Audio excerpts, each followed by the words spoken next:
On a quiet evening in early autumn, Officer Ryan Mercer sat alone in his patrol cruiser at the edge of a suburban road. He was in his 14th year as a police officer and had grown accustomed to the steady rhythm of the job: traffic stops, minor disputes, the occasional reckless driver. But tonight seemed unusually slow.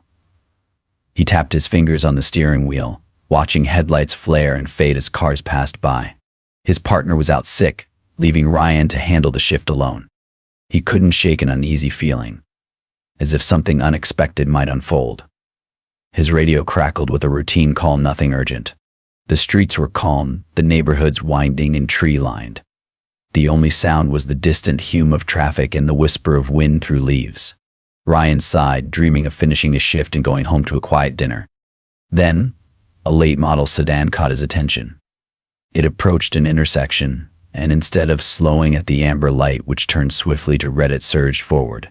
The car swept through the intersection, narrowly missing a van entering from across the street. Ryan's eyes narrowed. This was a clear violation. He turned on his cruiser's engine and engaged his lights. Pulling away from the curb, he activated his siren, intending to stop the offender before anyone got hurt. The sedan responded by speeding up slightly. Ryan frowned, accelerating to keep pace. He used his speaker: "Driver, pull over immediately." The car's brake lights flickered, but it continued. Ryan felt tension coil in his chest. He prepared to position his vehicle for a safe forced stop if necessary. Then, unexpectedly, the sedan slowed and pulled onto the shoulder. Ryan approached the car cautiously. Adrenaline hummed in his veins. He expected the worst: a defiant driver, maybe intoxicated, perhaps something more dangerous. He kept a hand near his holster. The interior dome light came on as he tapped on the window. The tinted glass slid down, revealing a young woman, maybe in her mid-20s, with large dark eyes set in a pale, drawn face. She gripped the steering wheel with trembling hands. "Good evening, Mom," Ryan began, keeping his voice firm but calm. "Do you know why I've stopped you?" He noticed her eyes were rimmed with redness, as if she'd been crying. She didn't speak right away, just nodded slightly, her lower lip quivering. The silence hummed thick in the air. "I need your license and registration," he instructed. She fumbled with her purse, her movement shaky. Ryan noticed a child's booster seat in the back. A small teddy bear had rolled onto the floor as she rummaged. So she had kids. His frustration at her reckless driving spiked. Endangering a child by running a red light, he would let her know how irresponsible that was. As she handed over her license, he read her name: Elena Brooks. He stepped back to run her info on his mobile terminal. No outstanding warrants, just a few minor infractions.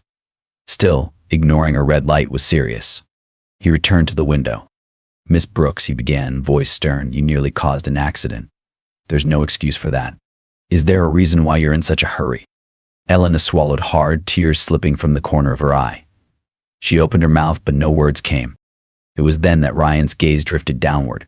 Her short-sleeved blouse had slipped slightly up on her arm, revealing a thin silver medical bracelet.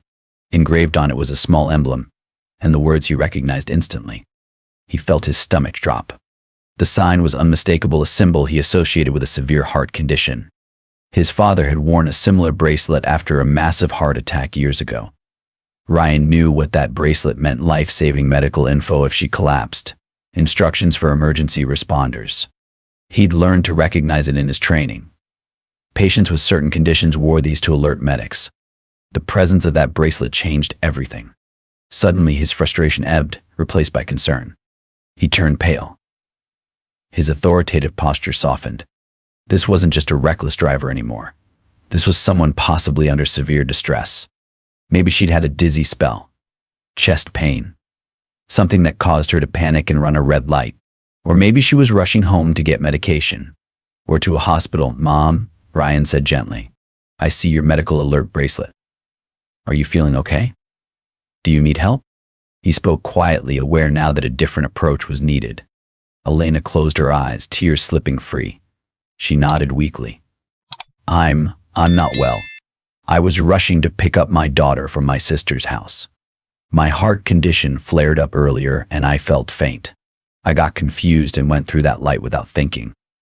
Her voice cracked. "I'm sorry. I don't want to cause trouble. I just want to be with my child. I can't afford expensive treatments and missed my last checkup. Things have been hard." She stopped, lowering her head in shame. "I know I made a mistake. You must think I'm reckless." Ryan's chest tightened. He remembered his father's long battle with heart disease, the constant worry. He remembered the fear of losing someone you love. And he recognized that pleading tone, a person under immense pressure, struggling to cope. His earlier anger at her violation dissolved into empathy. He placed a reassuring hand on the window's edge. "I don't think you're reckless," he said softly. "I think you're scared. And I understand that." She looked up, startled. "This doesn't excuse running a red light. Someone could have been hurt," he continued. "But I want to understand your situation. Do you need medical attention right now?" Elena shook her head. "I have medication at home. I just got dizzy and panicked. I shouldn't have driven like that, especially with my child's seat in the back." She gestured towards the booster seat, empty now because her daughter was still with her sister. "I'm sorry, officer." Ryan took a deep breath.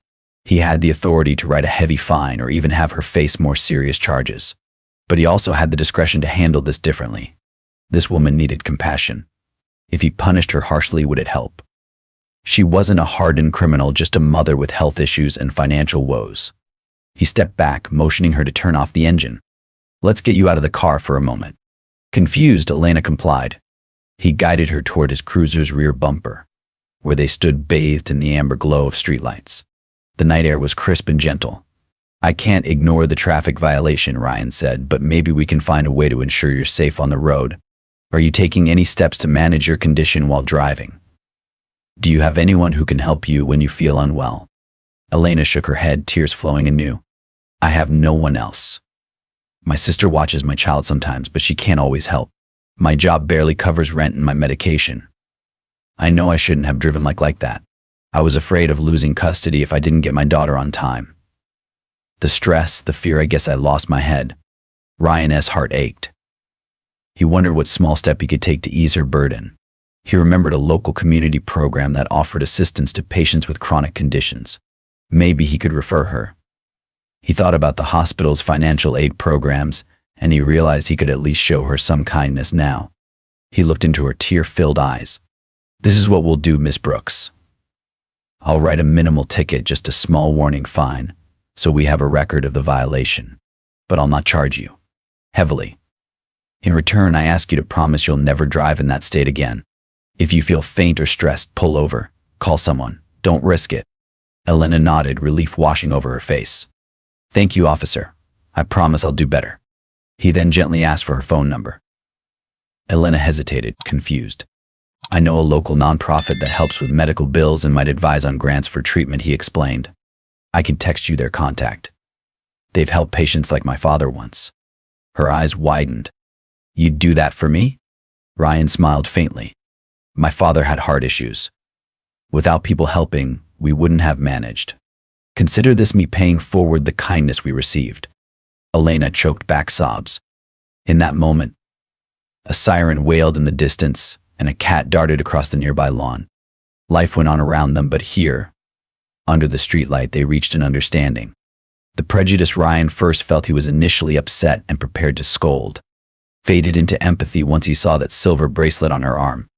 It symbolized vulnerability and hardship, not arrogance. He led her back to her car. He quietly placed a small slip of paper, her warning ticket, on the dashboard. It hurt him to write even that, but rules were rules. Still, it was a fraction of what it could have been. Before leaving, he handed her a note with the nonprofit's name and a short message of encouragement. "I'm not supposed to do this as an officer, but as a human being, I can't just leave you struggling." His voice caught slightly. "Get the help you need for you and your child.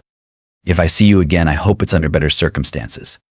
Elena took the note, her tears drying. "I'll never forget your kindness."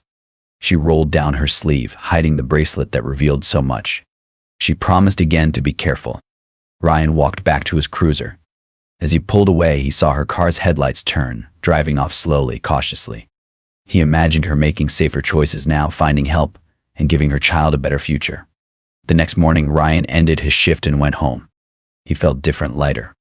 He'd started the night bored, perhaps ready to dish out punishment to some reckless driver. Instead, he ended up connecting with a scared young mother. It reminded him why he joined the police force: to protect, not just punish. Over the following weeks, Ryan occasionally wondered if Elena reached out to the nonprofit, if she got financial help, if her son's condition improved. He hoped so. He needed to believe that a small act of empathy might ripple forward, improving lives he touched. In a world full of misunderstandings, a tiny bridge of kindness had formed between them on that quiet road. Months passed. One Sunday afternoon, as Ryan patrolled near a farmer's market, someone called his name. Turning, he found Elena standing there with a shy smile and a healthy glow on her face. Her child stood beside her, holding her hand. She wore a bracelet still, but now it was accompanied by a hospital band indicating a recent successful treatment. Elena approached, tears of gratitude in her eyes. "Officer Mercer, I followed your advice. That nonprofit helped me arrange subsidized treatment, and now I'm stable. My child is doing well in school, and I have a better schedule that doesn't force me to rush dangerously. I just wanted to say thank you. You changed everything that night." Ryan's throat tightened. He knelt down to greet the little one, who grinned brightly, oblivious to the drama that once hung over their life. He stood up, tipping his hat. "I'm glad you're both well. Thank you for telling me." They parted ways, Elena disappearing into the crowd of shoppers and laughter and ripe peaches. Ryan headed back to his cruiser, his heart full. He realized something powerful. A harsh reaction that night would have only deepened Elena's struggles, while a moment of compassion had helped her to find a better path. Even though he would continue to enforce laws, he understood now more than ever that behind every traffic violation might lie a story of struggle, pain, or fear. And sometimes what looks like mere defiance is actually despair.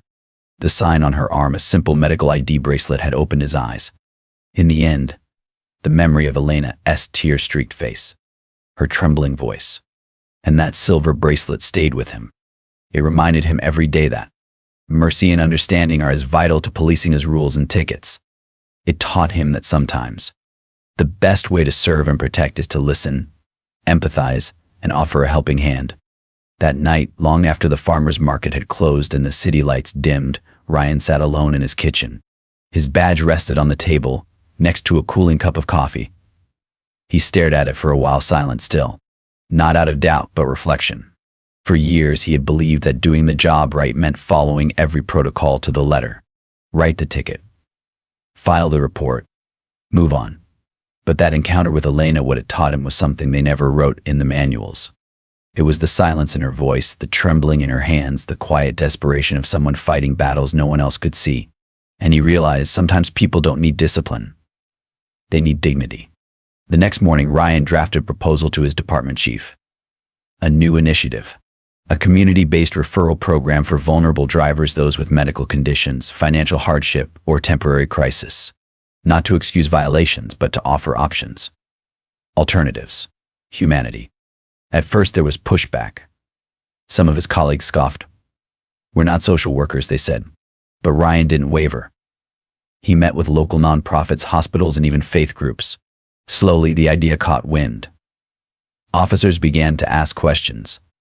Some shared their own stories: family members with diabetes, parents on dialysis, siblings working 3 jobs to survive.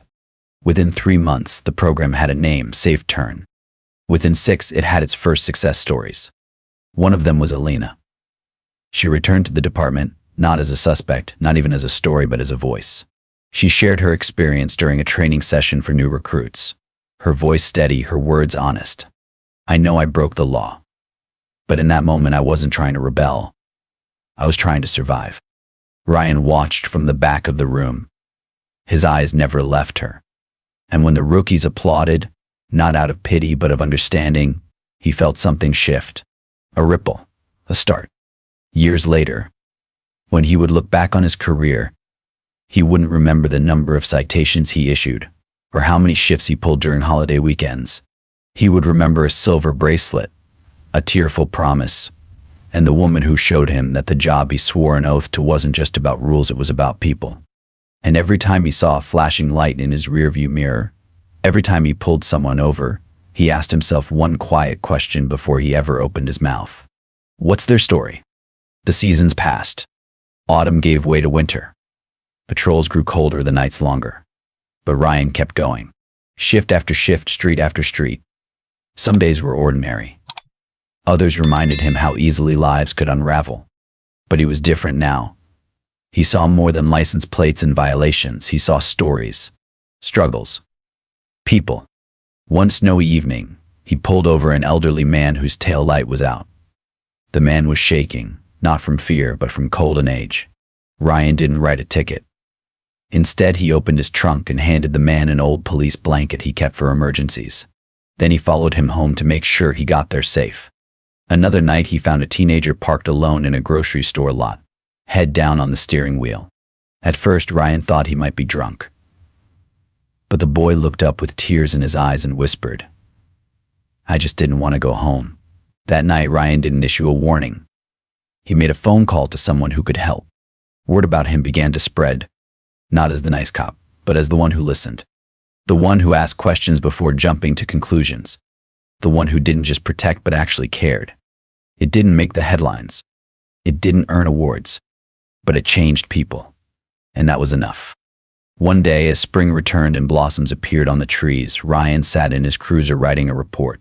A soft knock on his window startled him. He looked up to find a teenage girl holding a cup of coffee. "You don't remember me," she said with a shy smile, "but I'm Elena Brooks' daughter. She told me what you did. She says you changed her life.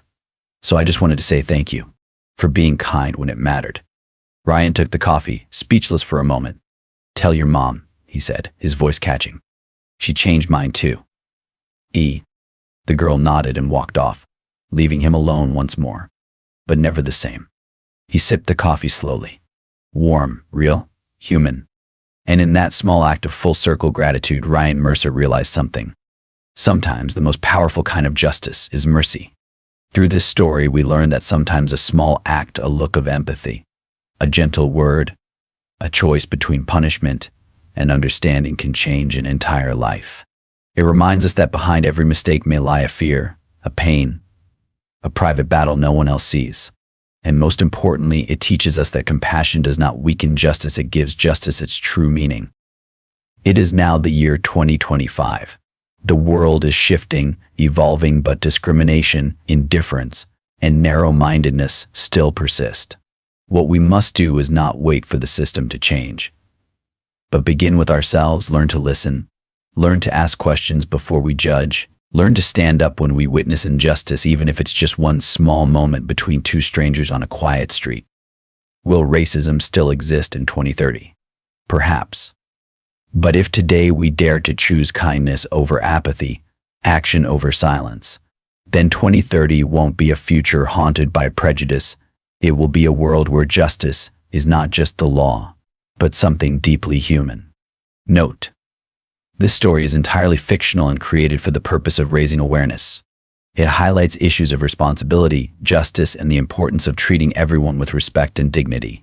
We firmly oppose violence, prejudice, and injustice in all forms. Viewer discretion is advised.